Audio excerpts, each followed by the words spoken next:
우리가 그 꿈꿨던 그런 장면이 몇 년 전이지만 그 평창 동계올림픽에 북한이 온 이후에 급속도로 물살을 타면서 정상회담까지 이루어지지 않았습니까? 지금 경색된 국면을 좀 바라보면서 답답한 심정이 좀 드시겠어요? 네. 예.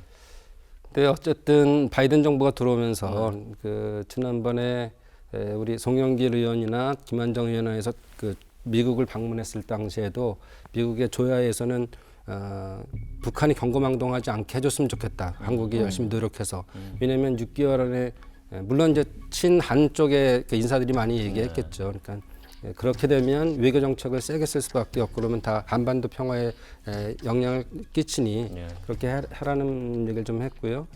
저는 이제 왕이 부장이 얼마 전에 왔을 때 같이 중국? 저녁을 하면서 이런 얘기들을 전하고 그래서 좀 중국이 그런 역할을 좀 해줬으면 좋겠다 이런 얘기를 했더니 작년에는 늘 한결같다. 남북 당사자들이 직접 하는 거에 대한 그 평화적 해결 이거를 지지하고 비핵화에 대한 지지를 열심히 할 테니 그런 쪽에 대한 해보자 이렇게 얘기를 했어요. 그래서 저희가 지금 좀 계획 중에 있는 게 이것도 이제 체육 교류로 이제 풀 생각인데요.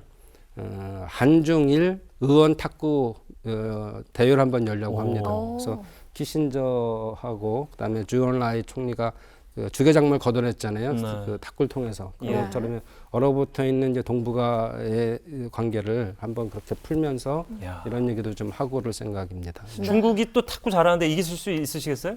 저희가 도전하겠다는 입장이고요. 그쪽에서는 약간 꺼리는 것 같아요. 소문이 들었는지. 선수 출신이고 잘한다고 소문나서. 저희가 뭐 체육계 얘기를 했습니다만 문화체육관광부죠. 사실 지난 한 해 동안 가장 힘들었던 코로나의 여파를 받은 분야가 이제 문화체육관광 분야인데 초토화 뭐 이런 표현도 씁니다. 대책을 세우시기가 참 난감하시겠어요. 네. 특히 이제 공연계의 피해가 큰데요. 공연을 전혀 못하니까.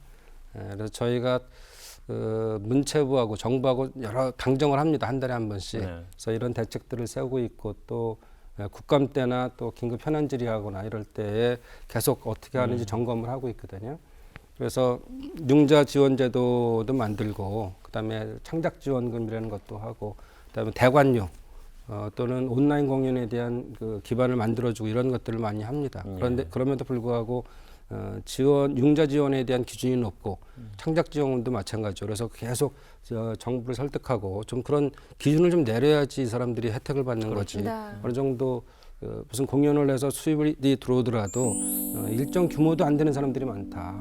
그렇게 되면 기반이 무너지면 다시 이 문화를 이렇게 세우는데 어렵고 또 코로나19로 지친 분들에 대해서의 위로가 될 수 있는 게 문화계 예술계 아니겠냐. 그래서 그런 설득을 하고 있고요. 그래서 특수고용 지원 업종으로 좀 들어가게 하려고 하고 있습니다. 그래서 특히나 이제 우리가 고용보험에 대한 예술계 고용보험이 12월 10일 날 지난해 12월 10일 날 시작됐거든요.